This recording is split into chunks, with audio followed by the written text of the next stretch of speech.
this space, i.e., the modern day boundary between Afghanistan and Pakistan, is a space that authorities really struggle to assert control over. And so by calling these people savage, by insisting they lay outside of it, by denying the Pashtuns of the frontier Pakistani citizenship until 2001, these people are outside your area of responsibility. You do not owe them anything as a state on the one hand. And on the other hand, you can do things to them as a state, very nasty things, because they're not your people. Professor Benjamin Hopkins. Am I pronouncing your name correctly, sir? Yes, thank you, Maz. Yeah, sir, thank you so much for being here with us. As I said, I am a Pakhtun and a savage, and I want to know about myself even more through your lens and through your analysis. So I think we could start just from the very beginning. What is this idea of the frontier as you have analyzed it, as you have understood it? What is this thing we call the frontier? So I think when you say frontier, generally, people think about a place. That a frontier is a place dividing often polities or people. And in this specific reference, the frontier that we're talking about is the frontier between what is today Pakistan and Afghanistan, which was originally delineated or agreed to in the late 19th century between British India and the newly established Afghan state with something called the Durand Accords.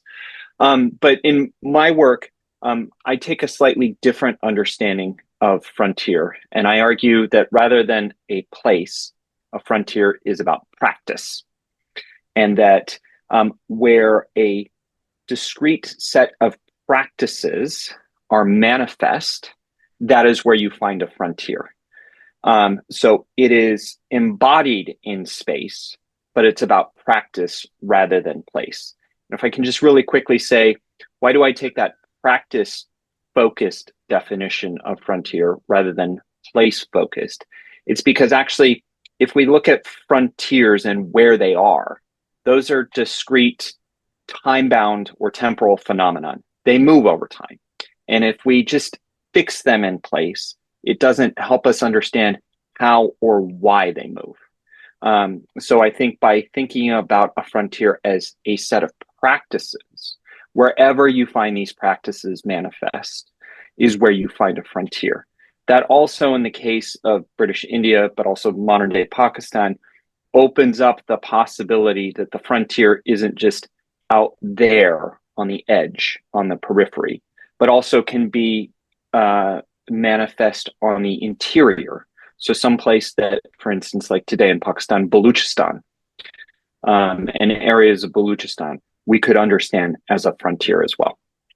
Yeah, so I think when you say that this is like a practice-based understanding of the frontier, and from that we could say that it is actually an intentional policy, some sort of, that could create these frontiers in the very first place then. So why do these frontiers are created then? Like if they are the consequences of those set of practices, that mean that they are intentional, they are created. So why would somebody create these spaces?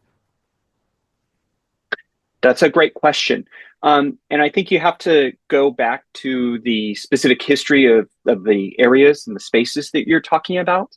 And if we're talking about what becomes the northwest frontier of British India, which is today, again, the boundary between Afghanistan and Pakistan, what you see is that you have a history of this space being difficult to control for centralized political authorities. And there's a longer history to that. It goes back to the Mughals, right, where there's a contested space and such.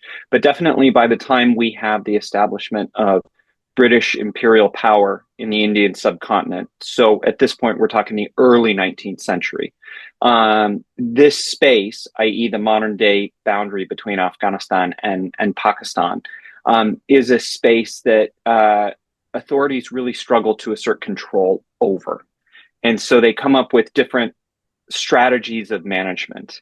One strategy is conquest, and that is exercised over large swaths of the Indian subcontinent by British imperialists. But conquest is expensive. And so there has to be a payoff to conquest. And in the specific instances of the frontier between what will be British India and Afghanistan, the simple story is that conquest was inefficient and expensive. So the British came up with different ways to manage this space. Yeah. So I think I would like to extend this question a bit further as well. You have also said in your book that the governing cost of these areas was like large and the return was not that much. So if we could just focus now on this post-colonial state of Pakistan, there is now a debate about these the frontiers. We say that they are like very rich in minerals, and that state Mm-hmm. of Pakistan is like earning a lot from these minerals. Like there is now a discussion going on between Pakistan and United States of America over these mineral resources. So we could say that okay, there was a time, for example, the British India, which could not govern these spaces directly because the governing cost was very high and the return was not that much. But now it's possible to have return from these places as well, but they continue to be the frontiers. Great. It's a great observation as well, because we can't think of economies as static. They change Yeah. over time, and technology plays a role in that. So places that were once deserts or considered, valueless, become valuable. One that pops to mind right away, or just look at oil and Yeah. oil distribution, right? Yes. In today's world, rare earth minerals and the opportunities to do rare earth minerals. During the American occupation of Afghanistan, there was this infamous report from the Department of Defense that said Afghanistan's mineral wealth was somewhere in the neighborhood of $1 trillion, which caused all kinds of issues here. But on your point about the frontier spaces of Pakistan, I think what we can clearly see are a couple of things going on from the beginning of the 21st century. I mean, what we need to remember is when Pakistan is created in 1947, even though it's a national state, in many ways it continues to be a colonial state. And Pakistan just assumes many of the modes of governance over its national territory that had been authored by the British. The best example of this is the tribal areas and the tribal agencies that the British set up, beginning formally with the Khyber Agency in 1878. They morph and become the FATA, the federally administered tribal agencies, as well as the PATA, the provincially administered tribal areas. Of course, that's technically undone with the constitutional amendment in Pakistan in 2019, the 25th constitutional amendment. But we all know that the letter of the law is not exactly and always the Yes. full extent of the law in Pakistan. But what we can see is, ever since 2006, when the Pakistani army launches a number of very violent offensives in the FATA under the auspices of anti-terrorism operations. They go into Waziristan, they go into Khyber, they go into these different areas. And what we see is the army very violently suppressing dissent within these spaces. And almost inevitably, always when the army goes in, the first place they destroy are the bazaars. And the first place they rebuild are the bazaars, Yes. which then creates a new political economy in this space, which is at least formally dominated by the Pakistani army. And we see, similar moves of that as the Pakistani army is interested in these rare earth minerals and the resources of this space. Whether or not that's just a strategic language to facilitate the entrance of the Pakistani army into the space, or whether it's real in the economic interest of the Pakistani state and Pakistani army, can discuss. But it's definitely something that's part of the discussion now. Yeah, you pointed to something very significant, and I think I was recently reading an article on this topic, and you have also said in your book about this convergence of capitalism and nation state as they were forming. So capitalism, as you had also said, like it just went into these frontiers area as well, and there was this process of destruction, but there is then like no process of reconstruction. There is also like this is also something that we see on these frontiers, like you mentioned military operations, a lot of things get destroyed there, but then there is no process of reconstruction, like of a considerable extent, if I can use the word. Yes, very much so. And, part of that is also a strategy of exploiting labor Yeah. and labor exploitation. There's no opportunities in the frontier. And so what you create is you create a mass of mobile labor that tends to then, what do young Pashtun men do from the frontier?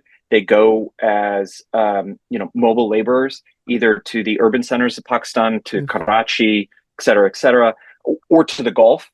But of course, because they are largely disempowered, because they have very relatively little economic resource from home, when they arrive in Karachi, they of course are at the low end of the labor market, right? They Yes. occupy a position where they're subject to large amounts of violence, they're discriminated against, and they're relatively easy to corral because they have very little um, power in negotiating better terms of labor Yes. within the market. So we definitely see that play out as a strategy as well.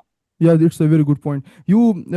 I just want now to ask this question. I think you have pointed this in your book as well, that the idea of the frontier, it is not just a geographical reality that exists on the ground, but it is also something which is like conceptual within our mind. So, like, again, I want to ask, like, let's say if there is an area that could not be governed and we just named it frontier. So, okay, that's okay. This is a fact. If we would like to accept it, but why then call those people like savages? Like, why just like not only keeping them distant and aloof from the standpoint of geography, but also in your imagination that these are like the people who are living on those edges. They are like very far from us, and they are also savages. So Yeah. why call these frontier people savages? So two things. It's not only just an idea, but it over time takes a legal and political reality, right? So let's back up for a second and let's go to these tribal spaces, the so-called tribal agencies of the Northwest frontier that the British set up beginning in the mid-19th century. What happens is actually, rather than this being a cultural thing, i.e. the Pashtuns are a problematic population, they're difficult to govern, we need to come up with some way of governing them, it has its origins in economic settlement. In the 1870s, the British go up to the frontier and they basically want to create a regularized taxation regime. Okay. And as they're up in this space, in particular in the Hazara district, they run into what many of your listeners will be familiar with, and that is the system of Vesh, this kind of system of tenancy in common for agricultural lands. And to be polite about it, the British just have no idea what they're looking at. They find it immensely complicated. It runs contradictory to their ideas of private property and private holding and the way for improvement. And so what the British kind of decide is, we don't really understand this. This is really complicated. And so what we need to do is we need to come up with a system of governance for this space, which is specific to the population that inhabits this space. This is what the British think they're doing. They think they're being cultural relativists. And there's a tradition within British governance of the Indian subcontinent that does this. One of the kind of divide and rule mechanisms that the British do is, to each community, you give them carrots and sticks. But while the British think they are being clever and being culturally sensitive, it's really based in their own ignorance of a lack of understanding of property regimes amongst the Pashtun of the frontier, right? And so that creates then what becomes the governing constitution of the frontier, something that's in effect up until 2019, and that is something called the Frontier Crimes Regulation.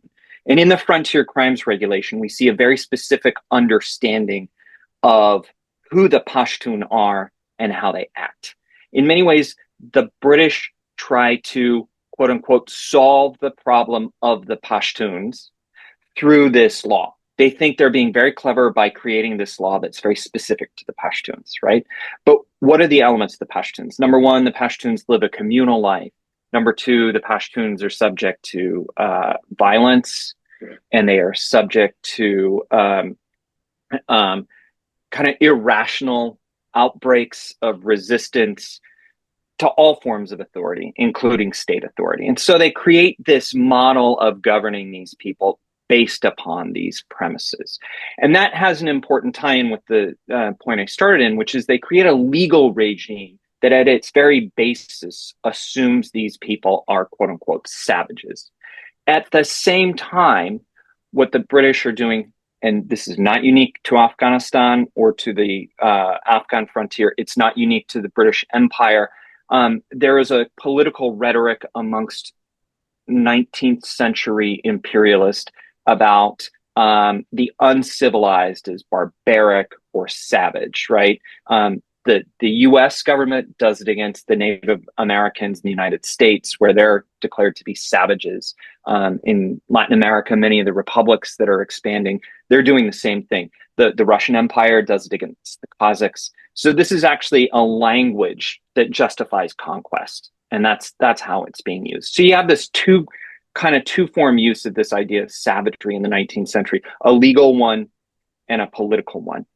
When Pakistan becomes independent in 1947, as I said earlier, Pakistan just by and large assumes that legal infrastructure, but with it, that legal infrastructure is built upon a premise and understanding of who the Pashtun are, how they act. And so this idea of the Pashtun as savages, especially the tribal Pashtun of the frontier, is really built in and assumed by the Pakistani state from day one. Yeah, it's again a very important point and a very significant point. And when I hear these kind of remarks, I feel it a bit personal as well because, as I said, I am Pakhtun as well. So now I want to understand this idea, and you had said something about this point in your book as well. So if they define the frontier along these lands that they are savage, how is it helping first those imperial powers like Britain and now the post-colonial state of Pakistan to define themselves? Like if they define frontier in a particular way, Yeah. how it allowed them to define themselves? Yeah, yeah, and it's again less about the space and more about the people who inhabit this Hmm. space, right? So let's start with the modern day, and let's Yeah. start with one of the most famous demands that's been coming out of the Pakhtun community in Pakistan over the past 5 years, and that's the Pashtun Tawaffuz movement, right? Yes. The central claim of which is what? It's that you treat us as full Pakistani citizens, right? It's Yes. not about separatism. It's not about we want our own Pashtunistan, we want our own homeland, we want this. We want to be Pakistani. So there's a claim actually to being participant citizens in the nation of Pakistan, which turns the whole thing on its head in the sense of colonial powers. And in this, I will include the post colonial state of Pakistan, which in many ways acts in a colonial manner, is not about creating citizenship and with that obligations to its citizens, because citizenship, right, is of course, a mix of rights and responsibilities. But if you exclude these people from the body politic, if you set them outside of it, then you denude the state of any responsibilities towards them. Okay. And so by calling these people savage, by insisting they lay outside of it, by denying the Pashtuns of the frontier Pakistani citizenship until 2001, these people are outside your area of responsibility. You do not owe them anything as a state on the one hand. And on the other hand, you can do things to them as a state, very nasty things, because they're not your people. And so we see a long history of that, again, starting with the British Empire, but coming through to the modern Pakistan state today.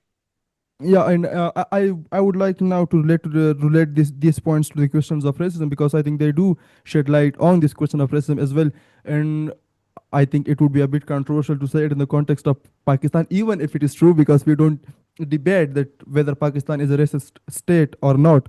And we say this quite open about the Britain that it was a racist empire. And I'm saying this because you mentioned, for example, Pakhtun Tahappuz movement. Their only demand is to treat us Pakhtun citizens. And I think even in the time of Britain, there were like no, there were like quite a lot of Pakhtuns who could have questioned these narratives about Pakhtun, for example, the great Bacha Khan, Abdul Ghaffar Khan Yeah, Bacha Khan. So I don't think like if anyone would look at him and say that Pakhtuns are savage. So like there were multiple people, there were multiple instances that could have helped these regimes to question their narratives and their ideas about these Pakhtuns and about the frontier. But these ideas are not changing. You mentioned once again the Pakhtun Tahappuz movement. They are called traitors. So why these ideas are like not changing? Like, what do you think about this? that okay, that's a great question and it's complicated, right? And it goes back to history. And actually, I've written a different book about this, and that is the most important book about the Pashtun and about the Afghans. And we can debate, or Afghans, Pashtuns, Yeah, and okay. let's not even go there. Yeah. The most important book ever written about these people in the English language, but it has a really important resonance in other languages, is a book that's published in 1815, and it's called An Account of the Kingdom of Kabul. And Yeah. it's by the first British ambassador to Afghanistan, a guy named Mount Stuart Elphinston. Yeah. And it's an amazing book because it basically is an encyclopedia of everything that is known and knowable about Afghans. And in this instance, I mean the Pashtun as well, right? So Okay. it's got everything from their diets to their marriages to their geography to their language, everything. You look it up, you can see it. And it's based on the idea of the French encyclopedia, right? Because this guy comes out of the late Scottish Enlightenment. This is where it comes from. I should also say for your listeners, a lot of it's just wrong, right? Elphinston never gets beyond Peshawar, which is Okay. at that point in time the winter capital of the Kingdom of Kabul. He's highly reliant on local interlocutors, so local sources of information who have a story to tell.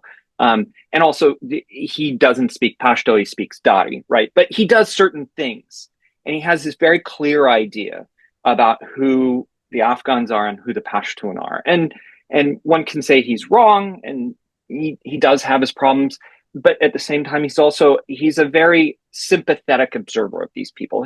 He's not necessarily trying to impose power, but he's really just kind of interested in knowing these people. Why is this book that's 200 years old, 220, 210 years old important? Well, because this becomes the foundation, number one, of colonial understandings of these people. Okay. And when it becomes the foundation of colonial understandings, it becomes the foundation of colonial action on these people.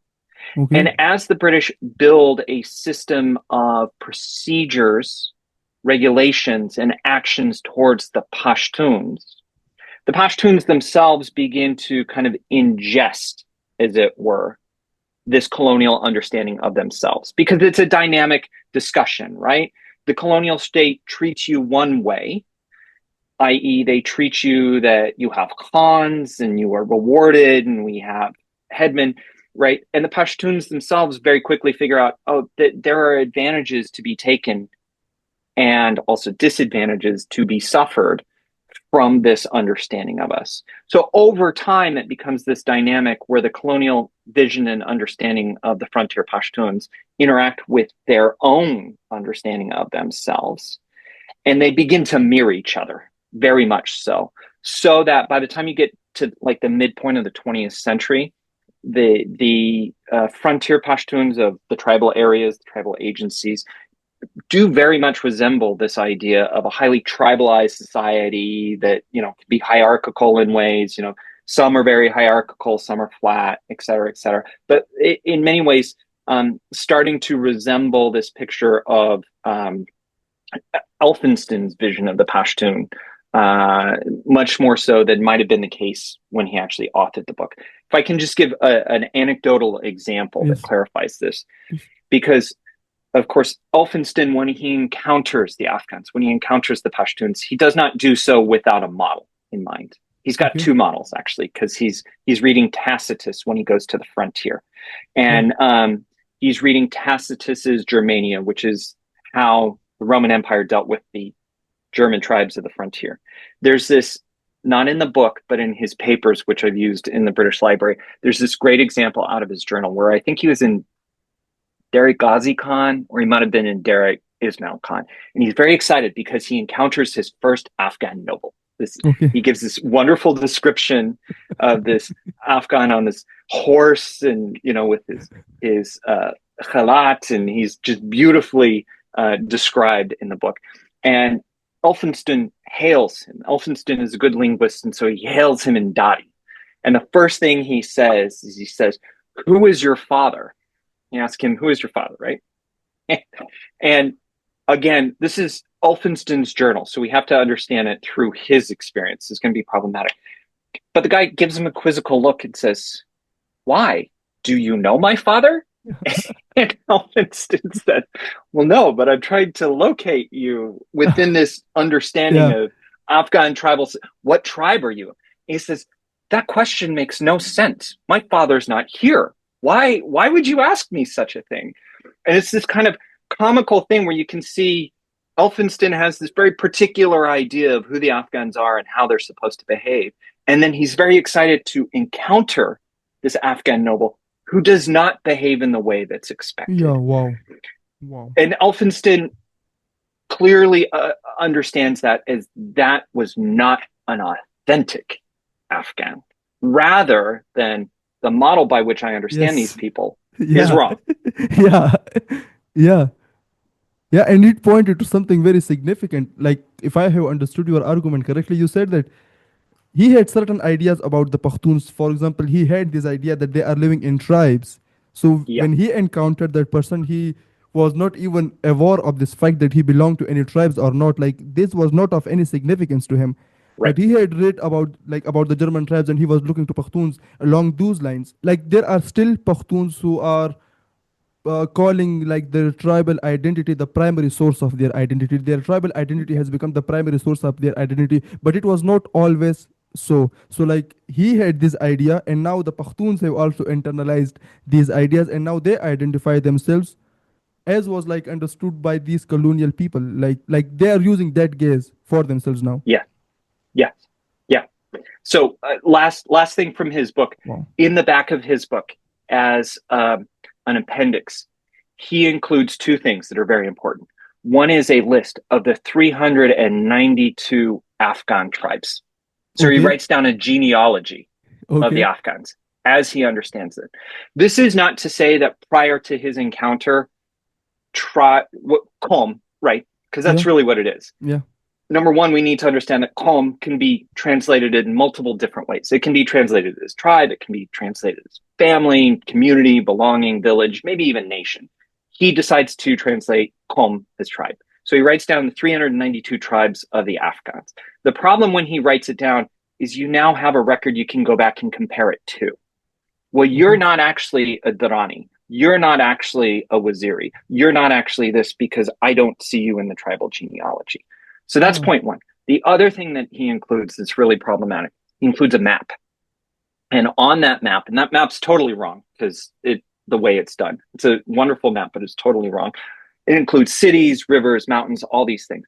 But what it does, and this is really important because again, it gives a record that you can go back and compare to, is it spatializes those tribal identities. What do I mean by that? It means he fixes them in space. So, for instance, the Durrani, the famous Durrani, the Paplazai are from the north of Kandahar, right? The Alexei are from south of Kandahar. So that if, for instance, a British colonial administrator was to run into a Paplazai who was from Ghazni, he could say, well, you're not a real Paplazai because Yeah. real Paplazais come from north of Kandahar, Yeah. right? So it's this marriage of space and identity that he really fixes in the mind. Again, this is not to say that place wasn't important to Pashtuns before, that tribe or Qom wasn't important before, it doesn't remain important. But what he does is he rigidifies it. He has a written record that can go back and serve as the truth of the matter. Yeah. And I want to ask another question about this point. As I said, like I was reading an article, and in that article there was this argument as well. I think similar to the one you just pointed to, that these colonial people had certain ideas about the people, about the natives. So they won't say that we have this idea about the people, and this could be wrong. So even if they find that their ideas are like questionable, they would not question their ideas and change their ideas, but they would like make certain colonial policies that would make these people as he has imagined them in his mind. So like if we say that Pakhtuns are this and that, they are also in this way because of those very colonial policies, because the colonizers had certain ideas about the Pakhtuns, and the colonizers wanted them, the Pakhtuns, to be as he had imagined them in his mind. Exactly. Exactly. Yes. And I should say that's not unique to the colonial encounter with the Pakhtuns, right? Okay.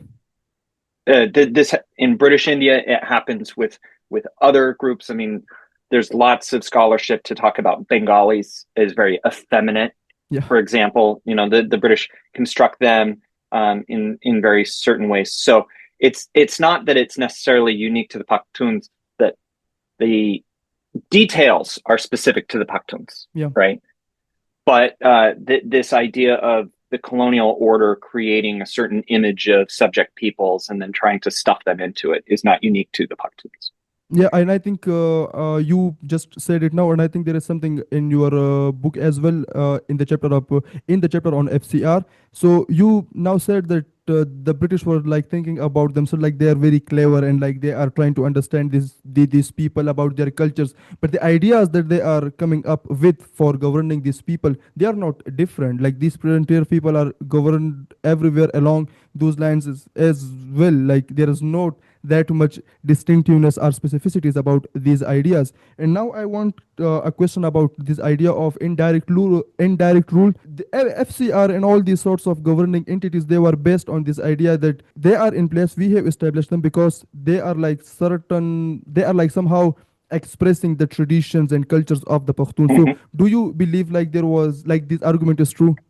Like the legal system that was developed, it was in any way expressing the culture and traditions of these Pakhtuns? And that's a great question. And I'll be the first to acknowledge that amongst academic historians, there's always a debate, right? There's a debate on the one extreme that says, look, the colonial state came up with everything. They just invented it out Yeah. of thin air, right? And on the other extreme, there's those who say the colonial state just observed the reality that was operating on the ground, right? I think both those positions are problematic. And I land in the middle that says, actually, some of these colonial officials, like Elphinstone, are themselves kind of interesting people that have, some of them have kind of dark motivations, and some of them are actually very sympathetic characters, and some of them are quite keen observers. But I would say, specific to the Pakhtun and what we see, for instance, in the FCR, the cultural practices that are at the core of the colonial understanding of the Pakhtun that are in the FCR, is that they're not creating it out of nothing. There are certain experiences where they see these practices amongst certain Pakhtun. What is important and what happens with DFCR is they take those specific cultural practices they see, up in Momand, for example, or up in Dir, and then they expand it to the entirety of the frontier. So, great example, and a person who's really important in this is a guy named Robert Sandeman, Mm-hmm. who actually becomes the first agent of Baluchistan. So his concern is the Baluch further south. Yeah. He introduces the frontier crimes regulation to Baluchistan when he becomes the agent there. And what's Mm-hmm. really interesting is that he had actually served as a frontier officer in Darghazi Khan in the 1860s. Mm-hmm. And he encounters some form of what he thinks is what we today would call a jirga, or Okay. in the frontier crimes regulations called a council of elders, right? And he introduces that to the entirety of Baluchistan, both to Baluch and Pashtuns in Baluchistan when he becomes agent, even though, for instance, the Baluch have no historical experience of jirgas in Okay. their own society, right? And he says this is local custom and tradition. Mm-hmm. Yeah. So I know I asked this question because we were debating this question among our friends a few days later, and this is like this could be related to this idea of institution as well. So like if there are certain problems, let's say that exist in people, I think institutions exist to remedy those problems, to do away with Yeah, those problems, instead of like as you said, like they were even like more solidifying these things in the culture. Like even if let's say if I'm like a white colonizer, which I'm not even from my look, let's say if I see a culture and I want to govern that space and I see certain problems in them, if I say that okay, I would do away those problems through the political power that I have, and yep, instead of saying this, if I say that they have these problems, let it be remain that way, and let's just more solidify it. So I think yeah. it's like questionable in, and that is why I think it could be related to the question of racism as well. Yeah. Like if you. Well, and also Hmm. intent, because let's take the Jirga and the Hmm. use of the Council of Elders and the FCR. On the one hand, you could say, look, the state, whether it be the colonial state or the Pakistani state, is trying to create uh, an alternative form of conflict resolution. You have a problem, it's really expensive to go to a colonial or a state court in Pakistan. I mean, come on, you guys know what the courts are like in Pakistan. They're a mess, right? Yeah. So let's make this easier for people and let's have an alternative judicial mechanism by which people can resolve their disputes. So on the one hand, you could say, look, this is great. We're trying to give people a means of meaningful access to some sort of social justice through this mechanism. That would be a good way to look at it. Yeah. That's not the intention of the Frontier Crimes Regulation, Yeah. right? The intention of the Frontier Crimes Regulation is to ensure that Pashtuns and Baluch, because it applies to the Baluch as well, that Pashtuns and Baluch have no access to remedy in colonial or in courts in Pakistan. It actually cuts them off from that. And the Yeah. purpose for that is because the colonial state doesn't want to give that subject population the opportunity to find justice in these means. Now, justice, of course, is really problematic in a colonial court setting. In a Pakistani court setting, we can talk about that. But it is intentionally designed to deny people the access to justice rather than that first kind of characterization I gave, which is expand the avenues by which people can seek justice. Yeah, and it is also like about this outsourcing of responsibility. So, Maaz, there's two things about that that Mhm.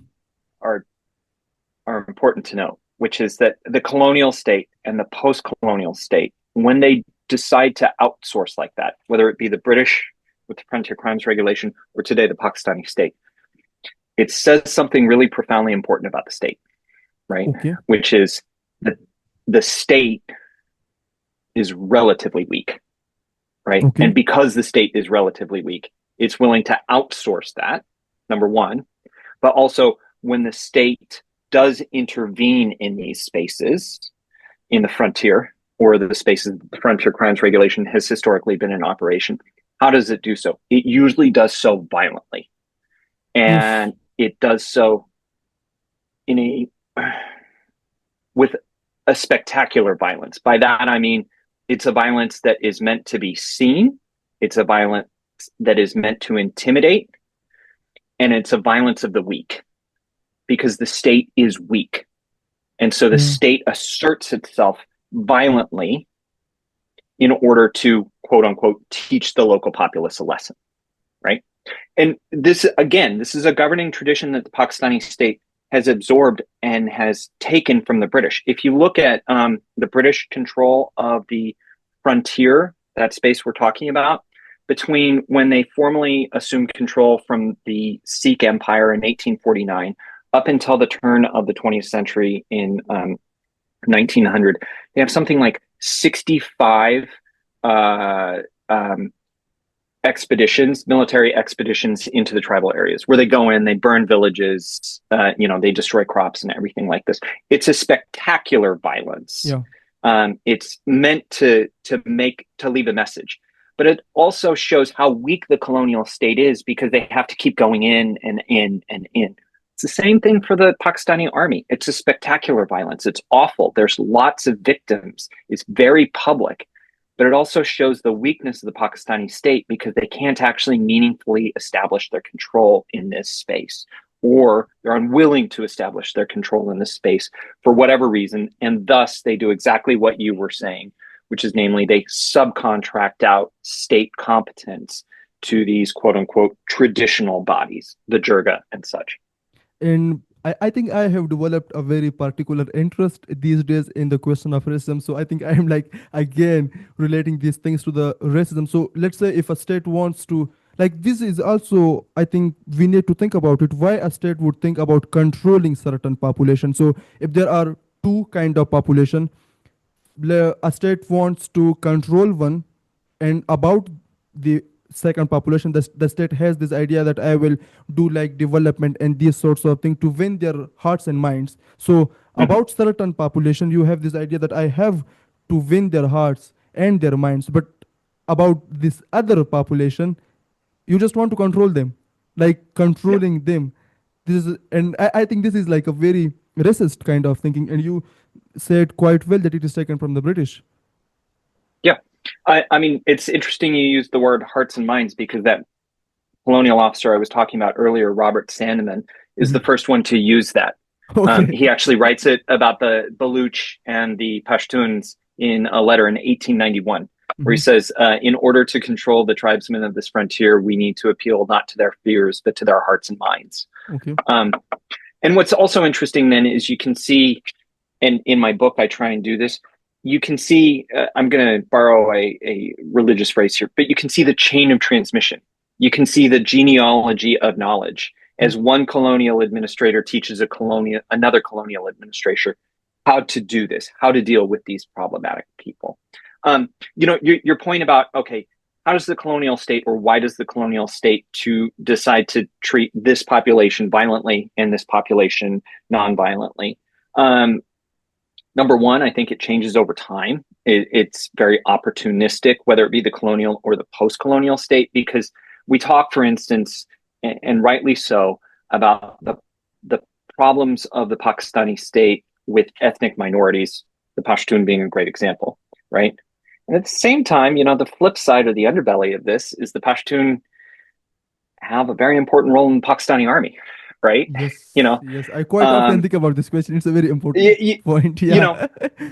So we can talk about, is it that the Pakistani state is racist, or is it that the Pakistani state does not deal well with ethnic separatism, or what it understands to be ethnic separatism, whether it be Bengali ethnic Yeah. separatism that leads to a civil war in 1971, or whether it be, dealing with the Baluch since 1976 or the frontier Pashtun since 1947. Um, so it's a great question, but it is really interesting to think about in what circumstances does the colonial or the post-colonial state deal with this population violently, in this population through development or political participation.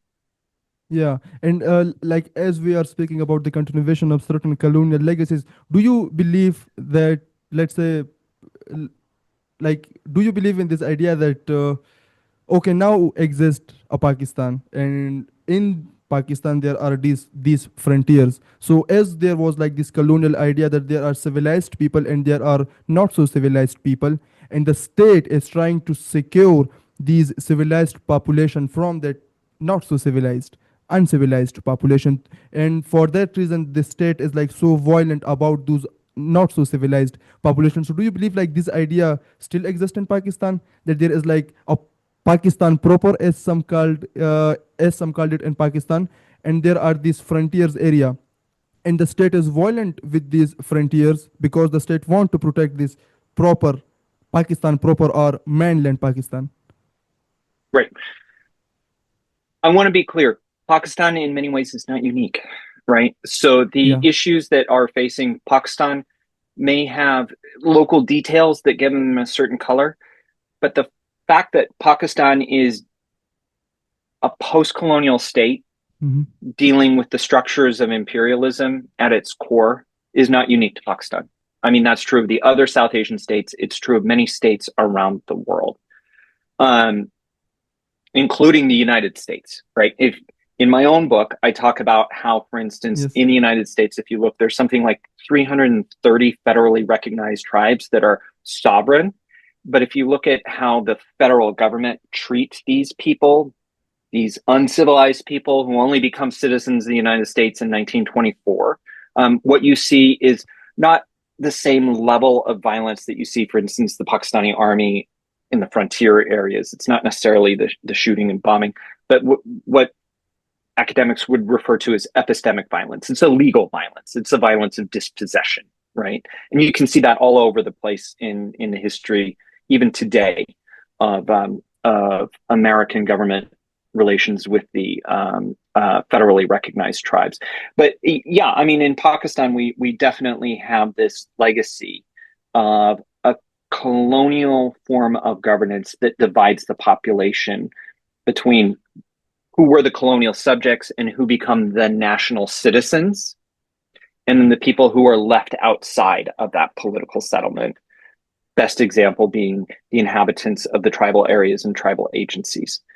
There's one thing I would add here, and I'm putting on my historian hat, which is especially in the 21st century, when we think of the state, our assumption is the state is a provider of social good, Yeah. right? That the state provides basic social goods like security, welfare provision, et cetera, et cetera. And it does so through development rubrics. So our assumption is the state should be developing these people to integrate them. Yeah. As a historian, that's only true post 1945. Okay. As a historian, you look at states, and states integrate populations first and foremost through violence. Okay. State making is a very violent undertaking. And actually, what you see the Pakistani army doing post 2006 in the Fatah region, i.e., these number of offensives that go on that are ostensibly against terrorism, but really about integration of this space into the national body politic under the rubric of the Pakistani army, that's much more in keeping with the historical record than the, let's win their hearts and minds and give them warm fuzzies. Yeah. So, okay, you said that like these counter-terrorism operation and all these sorts of things, they could be like just a way to integrate these populations, a way Yeah. of integration. I mean, because if you think about it, what do these counter-terror operations and offensive by the Pakistani army do? They basically go in, they largely destroy the existing political economy and political structures, which then the Pakistani army largely rebuilds to their advantage. Whether it be, the Pakistani army taking large control over the illicit trade in these spaces, or whether it be the Pakistani army who is then usurping the idea of who they get to say are the Khans of the frontier, right? Yeah. The Pakistani army gets to say, hey, these are our guys. So the Pakistani army is in many ways fixing this space into its own kind of architecture of the Pakistani state. Yeah, I will be asking two questions more. I think I should have asked this question in the beginning, but I am happy that I didn't ask this question in the beginning because because this is like a sort of concluding what we have just said. What is this frontier governmentality? I want to understand this specifically, Yeah. also I want to understand another question from you then. Yeah. So going back to the beginning when we talked about what is a frontier place, and I said, no, it's a practice. Yeah. So in my book, I talk about, well, what is the practice of the frontier? And it's this, I'm an academic, we're used to jargon. I apologize to your listeners, but let me explain my jargon. I call it frontier governmentality. So there are 4 practices that constitute the frontier. What are those practices? Number 1, and we already talked about it briefly, indirect rule. So ruling through a local Khan, local chief, headman, whatever you want to call it. Number 2 is what I refer to as sovereign pluralism, or this idea that you have multiple overlapping and interlocking systems of law. So at the same time, you have, for instance, the Pakistani constitution in operation in the Fatah and the FCR, and they're mutually contradictory, right? Mm-hmm. So you have Yes. these overlapping systems of law, sovereign pluralism. Number 3, you have basically economic dependence. So this again goes back to something we covered earlier about many young Pashtun men coming from the frontier to, fix themselves into the Pakistani economy and labor market and in a dependent position, right? And then number 4, essentially tribal policing. You get the tribesmen to exercise violence of control over themselves. Yeah. Now, in the book, I say all of these 4 practices you will find strewn throughout the colonial and post-colonial space of South Asia. They may be there individually, they may be there in some combination, but where you find those 4 elements, those 4 unique elements in combination like that, that is where you find a frontier. And that's why I say you can see a frontier move, because you'll see a frontier on the northwest frontier of British India, the northeast frontier of British India, in Baluchistan, in the princely states, et cetera, et cetera. And we see it outside of British India as well in lots of different places. Really quickly, why do I call it governmentality instead of governance? And I will say yeah, my editor of the book also said, "Why don't you just use governance?" And I said, "Actually, it's a temporal marker, Yeah. because it's about capitalism." And if your readers are familiar with Michel Foucault and Foucault's idea of governmentality, governmentality only comes into existence with the advent of the modern state in the 19th century, and that's based on the spread of modern capitalism. So, really, at the core here is the story of the spread of capitalism through the auspices of colonialism into these spaces. Yes. So, that's what frontier governmentality is. Yeah, I would like just to add something on to this point. You about the indirect rule. I think you have quoted a person who was like the governor of Nigeria who had come up with this idea of indirect rule and ruling along with the custom and tradition. And once again, like these are the sorts of ideas that we Pakhtuns have internalized so much as well. We say that Pakhtuns are like so much independent then and all this kind of thing. But it was not like the Pakhtuns they were looking at. The idea was taken from that governor of Nigeria who came up with this idea of indirect rule. And second thing you said that even if the Pakhtuns in the form of Pakhtun Tahappuz movement, even if they are trying to say that we let make us Pakistanis like proper citizens and they are not accepted into that body and to that proper citizenship. I think there is also a question of Islam. You were speaking about religious, I think, genealogy. It's also worth noting that these FCR and these sorts of things, they could not be justified from the standpoint of religion as well. And this is the point that certain Pakhtuns quite often say that you are ruling us with these things and they are not justifiable even from the standpoint of Islam. And no one is questioning them. So they are trying to be proper citizen, to be treated as Muslims, but they are not allowed by this frontier governmentality, as Right. you Right. said. Those are wonderful points, Maz.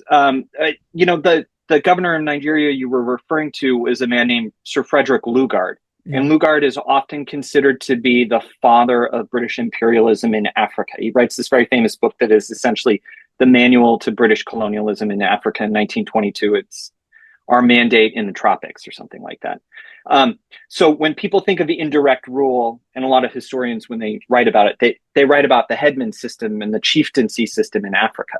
But there's a great story here because I'm biased. I think all things of importance in the world begin in the space we're talking about, Afghanistan and Pakistan, right?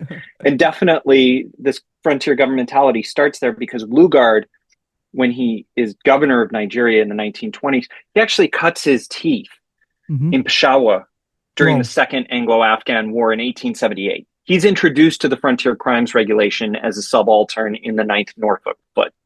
And so actually a lot of these governing practices that we see replicating around the British Empire, but also around the world, are because many of the officers of the British Empire cut their teeth on the frontier of Afghanistan and then move. So Lugard takes that lesson from the frontier with the Afghans and he actually transposes it to Africa over time. Another example is we see a very similar system in the British mandates in the Middle East after the First World War. It's introduced into Iraq as early as 1914 as something called the equivalent of the Frontier Crimes Regulation is called the Tribal Civil and Criminal Disputes Regulation. And it's introduced by a man who I'm looking at, but whose name escapes me. It's not Henry Rawlinson, I think, who is the first British High Commissioner for Iraq, and who before that, and before he goes with the Indian Expeditionary Force D to invade Mesopotamia in 1914, is an officer on the Afghan frontier. So he actually brings the Frontier Crimes Regulation and basically says, I've seen this before. These are savages. They inhabit a really poor area. It's just instead of mountains, it's marshlands. So we're talking about the marsh peoples of southern Iraq. And so we're going to rule them by the same. And they basically do a verbatim thing. The best example of this I actually found, and I document in the book, is in Kenya, where in 1934, they take the Frontier Crimes Regulation and they actually apply it to the Somali frontier. And they are so lazy. This is an important point that colonial states work off two things. One, standard operating procedure.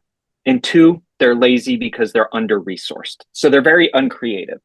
So what they did in Kenya was they called it the Special Districts Administrative Ordinance, and the Attorney General, the legal member of the Viceroy's Council in Kenya, had a copy of the Frontier Crimes Regulation in the back, and all he did was cross out British India, and he wrote British Kenya, and he crossed out Pashtuns, and he put Somalis. Wow.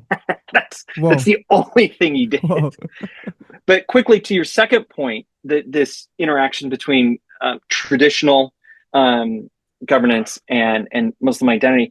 I mean, this goes to a point also about the idea of savagery that is really problematic for the colonial state, because look, when the colonial state and European colonialists, and not just European colonialists, when you're talking about barbarians, the idea is that these are people that can't read or whatever, right? And when the British are doing this, or the French or the Russians or the Americans, it's easiest to do this against populations that are animist or that come from an unrecognized religious tradition they don't really understand, right?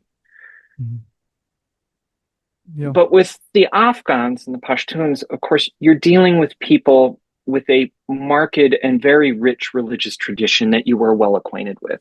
They are people not only of a monotheistic religion, but also people of a literate tradition, Mhm. of a book, and of a book that you know very well. Yeah. So it's very difficult to talk about these people as uncivilized, because these people have access to that cultural treasure of that religious tradition. And in my own book, that is actually one of the distinctions I make, why the British call the frontiers people of the Northwest Frontier tribesmen, versus the Northeast, where you also see the Frontier Crimes Regulation similarly replicated, and you call them tribals, right? Yeah. Because they're the tribals of the Northeast, who are animist and headhunters and stuff, are actually uncivilized, as opposed to the savages of the Northwest, who might be savage, et cetera, but they're not uncivilized because they have this wealth of religious tradition as Muslims. Wow. Yeah. So I think this is like I'm going to watch this conversation again and again for my own work as well, because this is going to be so much helpful for personally for me. I want to ask last question, and it's about politics and slow. So it's like a bit of sort of a prescription, I think, or fatwa, as we want religious authority to issue.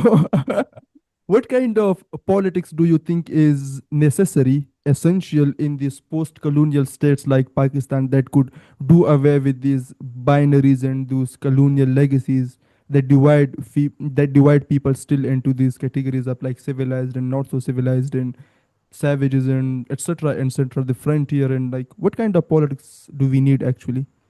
I knew you were going to ask me this. Yeah. and I I knew told I'd you, be like slightly, it's like a fatwa, I think, that I want you to yeah. issue us. So let me again emphasize, I'm a historian, Yeah. so my prescriptive answer is no more valid than anybody else's, right? And number two, I myself struggle with an answer to this. On the one hand, you have something like the Pashtun Tahafuz movement, which is kind of the logical politics of give us Yeah. Pakistani citizenship, make us fully Pakistani, right? But as I've done in my own book and researched in my own book, we see similar kind of movements like that. The American citizenship movement amongst Native Americans in the United States, which made similar demands at a different time in American history. Those demands were ultimately successful. So, for instance, American Indians became U.S. citizens through the American Indian Citizenship Act in 1924. And what we see in those historical instances are the promises that are assumed to be fulfilled by that do not come to fruition. Hmm. And so it really makes me wonder, like, the politics you're talking about, the politics of uplift, the politics of integration, the politics of liberation, is that really going to be realized through national integration? Hmm. Which I think is the core of the Pashtun Tawhuz movement? Or do Yeah. we need to imagine a different type of politics? Right. I think, again, to go back to the Native American example, you have the integration of American Indians in 1924 through Citizenship Act. That obviously doesn't work out great. So then in the 1970s, you get this movement of American Indians towards recognizing their sovereignty, which in a way is like, you know, mirroring the claims of the modern nation state, but saying, let's apply it to American Indians. And I kind of look at that and I'm like, has that really worked out well for them? Becoming, in effect, mini nation states, or the idea of yeah, becoming a nation state. You know, there's always a promise of liberation through that, but I think that our experience in the post-colonial moment in decolonization has shown more often than not those promises to be illusory. You know, very few countries that become decolonized post Second World War with many promises towards their population have actually been able to fulfill those. And that's created a lot of frustration in Pakistan. It's created a lot of frustration in India amongst populations that say, hey, wait, there were these promises of independence. They haven't become fulfilled. And again, I don't think that's unique to South Asia. That's to a lot of places, which then lead us to your question about, so then what are the politics of the future if those are the failed politics of the past? And I honestly, as a historian, I don't know. I'm poorly positioned, I think, to answer that. I will say, just as a person, and this will almost sound trite, but it amazes me our destructive capabilities as humans and how much time we spend in trying to immiserate our fellow man. And I just don't understand why we do that. So that's a very poor answer to a very poignant and important question. It's a very, very valid answer to this question. I think I had just a conversation with Vijay Prashad, and we were discussing this same question, like these destructive capabilities that we humans have. Like, so I think this is a very important point that you pointed to, and I think at the end of our conversation, we should thank this technology because this technology put together civilized and uncivilized. And we talked in such empathetic way. So thank you. And thank you, technology. By the Well, thank you for the invitation. It's been a wonderful conversation, and I'll leave your listeners to figure out who's the savage in this conversation. Yeah, I wanted to discuss something with you as well if you have time. Yeah, Yeah, yeah, of I course. when I was reading your book and I know certain people of this Pakhtun Tahappuz movement, I know about their ideas and I wanted to write something on this point. Like there are people who are imagined as savages, like Yeah, not only in the like British India, but also by the state of Pakistan. But then there comes these people from these tribal people. So like just to look at them and their ideas and look at their ideas from the standpoint of enlightenment as we see in the, for example, like the ideas that were embodied in Bacha Khan. So I yeah, want to look at it from the question of Bacha Khan as well. So I do want to work on this question, like these savages, what kind of thinking they do, like what do they think, what are their ideas, what are their ideas about yeah, society, what are their ideas about women, what are their yeah, ideas about politics. So yeah, this imagination of them as savage, whether it is true or not. So I wanted to yeah, address this question and I wanted to work on them on this question. yeah, So I think I would ask certain question from you and I would take your help if I need. yeah. Of course, of course. And I'd be happy to help any way I can. If you want me to read some drafts or anything like that, So I'd love to. yeah, thank you so much. I wanted to ask for this favor and I'm glad you accepted it. So thank you so much, sir. I learned a lot from this conversation, and I cannot emphasize the significance of it. Like I really cannot emphasize the significance of this conversation for people like us. So once again, thank you so much, sir. Thank you so much. Thank you so much. And if you don't mind, when you post it, if you can just send me the link, I'd love to see it. Definitely, I will, sir. Definitely, Great, definitely, great. definitely, sir.